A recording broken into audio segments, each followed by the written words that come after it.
How fresh is your food, really? We've just learned most of the squid caught right here in California usually travels about 12,000 miles before it actually hits your plate.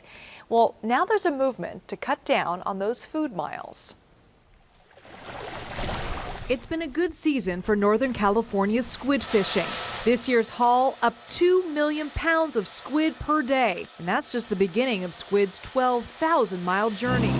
70% of it is shipped off to China, where some of it is cleaned, processed, and frozen, then shipped back to the U.S. It's a very small percentage that actually makes its way back into the U.S. market. Squid processors like Del Mar Seafood's Joe Raggio say a squid's hike from the California coast to China and then back to our dinner plate is not as simple as it sounds. Overseas fish processing is a booming industry, in large part because Asia now consumes about half of the world's squid. Wow, yeah. So we realized that, well, we should also be trying to eat some of that product here. But a changing American palate, coupled with a growing demand for locally produced and sourced food, is driving a new market here. Using Del Mar's processing area, local catch Monterey Bay is cleaning, cutting, and packaging locally sourced squid for distribution to Bay Area consumers, taking China out of the equation. This is really an experiment for us, an experiment for Del Mar to see, well, what does the local market look like?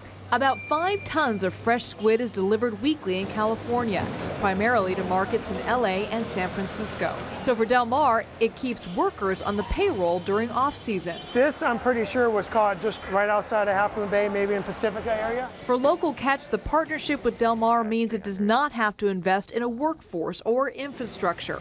To make significant investment takes a lot of money. And some risk. Fresh squid costs more and has a short shelf life. That means by adding thousands of food miles from California to China and back is still cheaper than cleaning it here. I think that goes for more than just seafood. I mean, obviously the consumer is always looking for the best price, the best deal that's out there. Well, it costs about $1.50 more per pound to process squid locally. Supporters of the net-to-table movement say it's a small price to pay for fresh squid.